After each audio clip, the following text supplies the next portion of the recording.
Dear students, in my last lecture, I have described quantum theory, that is, black body radiation, de Broglie hypothesis, Compton effect, and uncertainty principle. Now, let us start the basic fundamental of quantum mechanics, Schrodinger equation, and application of Schrodinger equation.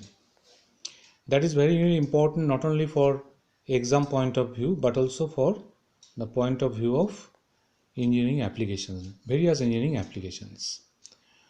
So, from de Broglie hypothesis or de Broglie theory, whenever a material particle in motion can be regarded as wave having wavelength lambda equals to h by p. H is the Planck constant and p is the linear momentum of the particle. So, whenever you consider wavelength associated with the material particle in motion, so the state of the particle should be represented by means of a suitable mathematical function that is known as wave function. So the wave motion of particle should be represented by suitable mathematical function known as wave function. Here we consider the simplest form of the wave function, that is the plane wave equation, psi xt. So wave function psi is the notation, standard notation, x the space term, spatial term, this is the temporal term, the time term. Here we consider one-dimensional wave. In 3D, we should consider x, y, z and t. So anyway, this is one-dimensional plane wave equation, psi function of xt equals to a is the amplitude or prefactor, exponential of minus I omega t minus kx. I means root over minus 1, that is imaginary I, omega is the angular frequency, t is the time, k is the propagation constant, that is 2 pi by lambda, and x is the position. So it is a function of x and t. So e to the power minus I omega t minus kx, it is taken in this fashion so that it can be expressed in terms of sine and cosine. E to the power I theta means cos theta plus I sin theta and so on. So it may be represented in terms of sine and cosine. Now, this is the plane wave equation differentiating with respect to time. After differentiating, we have this expression, substituting the value of psi, that is a e to the power minus I omega t minus kx, this means psi, so we have this expression, minus I omega psi. H cut means h by 2 pi, reduced Planck constant, multiplying by I h cut on both sides. We have this expression, minus I h cut, I means minus 1, here it is multiplied by h cut, then multiplied by I, whatever, and h cut omega means energy. Since from Planck's theory, Planck-Einstein theory, E equals to h nu, energy of photon. So E equals to h by 2 pi into 2 pi nu. 2 pi nu means omega, h by 2 pi means h cut. So h cut omega means E, energy. So after putting the value of E in place of h cut omega, we have this expression, and finally we have E psi equals to I h cut del psi del t. Here we have considered the partial differentiation with respect to time t.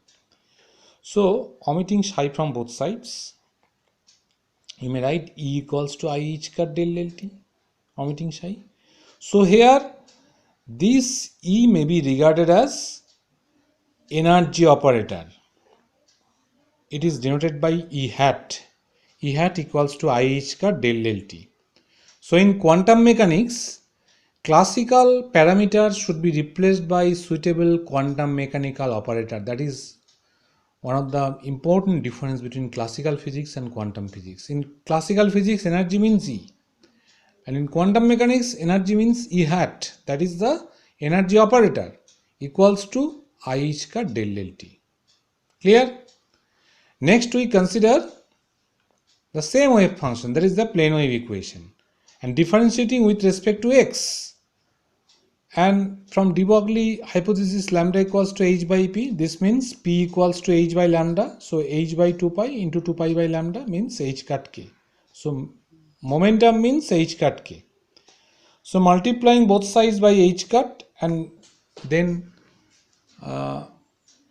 I, and after substituting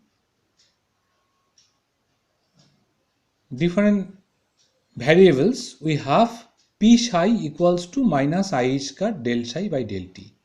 Similarly, omitting psi from both sides, we have px hat. Since it is x component of momentum, it should be px hat, that is the momentum operator, equals to minus I h cut del x. So this is the expression of momentum operator. In classical physics, it is simply px, x component of momentum, but in quantum physics, it is px hat, that is minus I h cut del x. Similarly, we may consider px hat square. The value of px hat square is found to be minus h cut square del x square. So in this way, we can summarize this quantum mechanical operator in comparison with classical parameter. In classical physics, position x, quantum physics, this is x hat. X hat and x has the same meaning. Similarly, potential energy V, it is V hat and V has the same meaning. Energy E, but it is I h cut del t.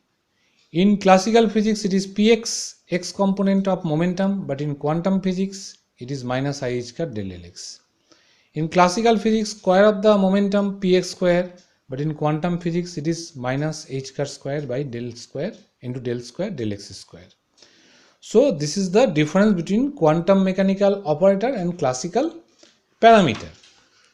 Based on this quantum mechanical operator approach, we can derive, better to say, we can formulate the building block of quantum physics or quantum mechanics, that is the Schrodinger wave equation.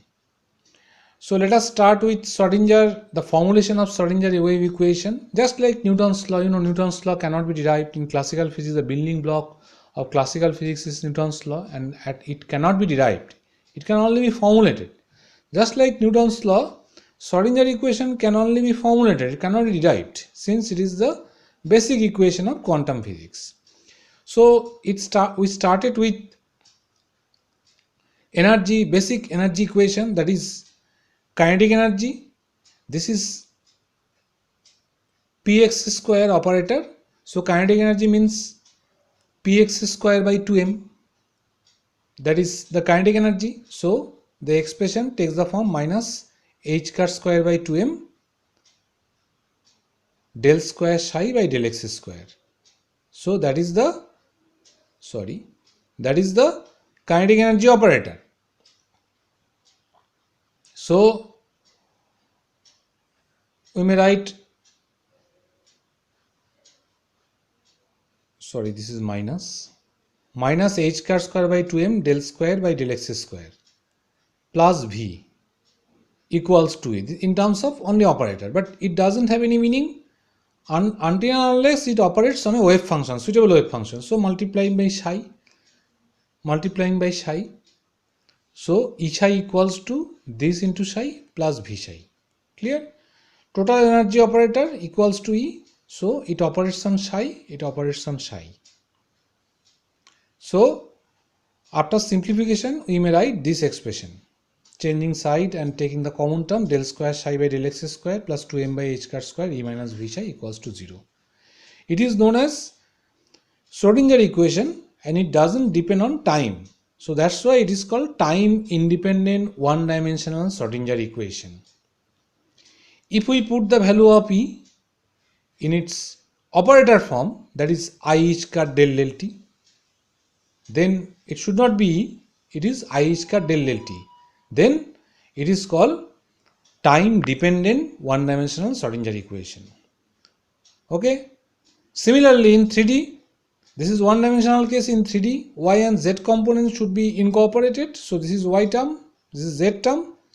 So this is the expression. This means del square D'Alembertian. So del square psi plus 2m by h cut square E minus V psi equals to 0.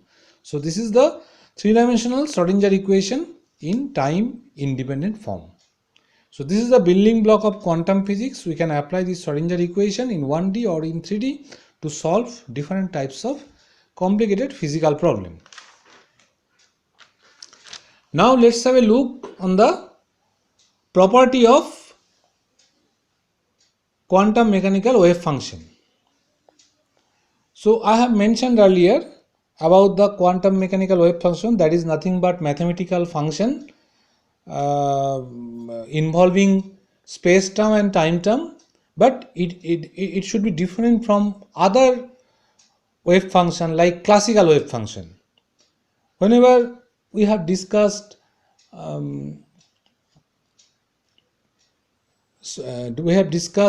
the acoustics, that is the propagation of sound wave in a medium, then we have considered wave function, and that is known as classical wave function. But here in quantum physics we have considered quantum mechanical wave function. So these two wave functions should be different. So that's why this wave function should have some properties. So let's have a look on the properties of the quantum mechanical wave function. The first property: wave functions are single valued function. This means wave functions are unit. Which one is single valued function? Suppose we consider x square equals to 1. So x should be either plus 1 or minus 1, double valued function. So if we take mod x, it should be always unity, plus 1. So it is always positive. It becomes single valued function. So just like that, the wave function psi, function of xt or function of rt, 1D or 3D, it should be unique, means it is single valued function. Second point, the wave function is finite at zero boundaries as well as at infinite distance. This means at finite distance wave function is finite. At x equals to 0 it is finite, at x equals to infinity it is also finite, and it should be continuous at the boundary. So before the boundary and after the boundary it should be continuous. This is the property of quantum mechanical wave function. Number 3, wave function is finite at infinity. It is already mentioned. Number 4, wave function is finite and their first derivative is also continuous at the boundary. So wave function psi and its first derivative, suppose del psi by del x or del psi by del t, that is also continuous at the boundary. Next point, wave function must follow orthogonality condition. So we consider one dimensional wave function psi n. So orthogonality condition means this is the complex conjugate psi m star into psi n dx integration minus infinity to plus infinity, it becomes 0. What does it indicate? Orthogonality means, they are mutually perpendicular. Suppose we consider vector space, two vector A and B are mutually perpendicular. So from the idea of orthogonality condition of two vectors, A dot B equals to 0, means AX BX plus AY BY plus AZ BZ equals to 0. So just like that, as if these two vectors psi n and psi n and psi m star, n and m are different. Psi m is one wave vector. Here the wave function is also known as wave vector, and psi m is another wave vector. This is the complex conjugate of psi m. So we consider two wave vector psi m and psi n. So if we consider integration of psi m star into psi n dx, it should be equals to 0. As if these two wave vectors psi n and psi m star are mutually perpendicular, like dot product of two vectors 0. So that's why it is called orthogonality condition. Okay. Next we consider normalization condition. Psi m, suppose m equals to n. If m equals to n, then this 0 should be replaced by 1. Psi m star psi m dx. So integration psi m mod psi m square dx equals to 1. This is called normalization condition. Actually, it comes from the concept of probability. Basically, mod psi m square, only mod psi m square, it indicates probability density of finding a particle in a finite distance. Mod psi m square. So mod psi m square into dx means probability. Since mod psi m square is a probability density, so mod psi m square dx means probability. If we consider one dimensional elementary length dl, so it indicates probability of finding a particle in dx. Now if we integrate along the entire length of the space, then it should be 1. Maximum probability should be unity. So this normalization condition comes from concept of probability.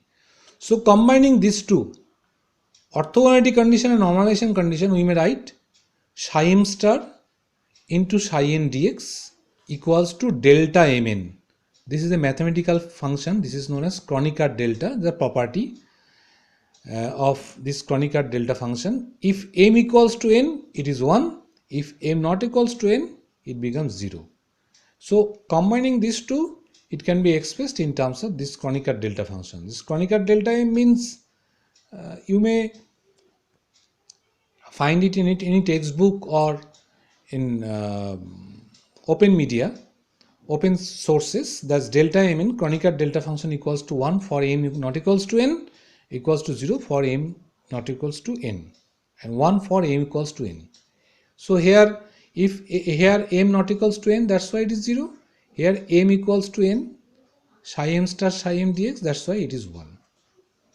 Okay. Next point I have already mentioned, the term this mod psi square, that is psi star psi, is defined as the probability density of finding a particle per unit volume. So total probability should be unity. That's why integration of mod psi square dv equals to 1. For one dimension, it should be dx. Next one, expectation value. This is the notation, expectation of x. So this is the formula, mathematical formula, integration psi star x psi dx divided by psi star integration psi star psi dx. It is 1. We know that it is 1, and x psi star x, the expectation value of the variable whose value is to be the x whose expectation value is to be calculated, should be placed at the middle between x psi star and psi. So psi star x psi dx integration divided by this indicates the expectation value. So whenever we try to calculate expectation value, we should use this mathematical relation. Now let us take a problem to make it simple. Properties of wave function. Based on properties of wave function, we consider set of problems. Which one of the following functions are acceptable wave function in quantum physics? We consider number of series of functions. Which one is acceptable and which one is non-acceptable? Let us check. So first consider psi equals to 1 by x. So at x tending to 0, that is finite distance, it should be finite, but here x tending to 0, it becomes infinity. It doesn't support the property of wave function, quantum mechanical wave function, so it is not a non-acceptable wave function. Second wave function, second example, psi equals to 1 by 1 plus x square. At x equals to 0, it becomes 0, finite. That's fine. But at x tending to plus or minus infinity, it becomes infinity. It should not be finite or 0. So it is not acceptable wave function in quantum physics. Psi equals to, third example, x to the power n. As x tending to plus minus infinity, psi becomes infinity. So it is not finite at infinite distance. So it is non-acceptable wave function. Next one, psi equals to sin x. You know, whatever be the value of sin x, it always oscillates between plus 1 and minus 1. You know, the maximum value of sin x is plus 1, minimum value is minus 1. It always oscillates between plus 1 and minus 1. so it is finite at infinite distance, so it is always acceptable wave function in quantum physics. Next problem, psi equals to e to the power x. As x tending to plus infinity, it becomes infinity, so it is non-acceptable wave function in quantum physics. Next example, psi equals to e to the power minus x. As x tending to minus infinity, it becomes plus infinity. So it doesn't follow the property of wave function. It should be finite, so it indicates infinite wave function, so it is non-acceptable wave function. Next one, very important, we consider psi equals to e to the power minus x square. As x tending to plus or minus infinity, since it negative sign appears before x square, and x is plus infinity, it is positive, x is minus infinity, it is also positive because it appears as x square. So psi equals to e to the power minus of x square. Whatever will be the value of x, plus infinity or minus infinity, it becomes always 0. That is finite. So it is always acceptable wave function in quantum physics. It is known as Gaussian wave function.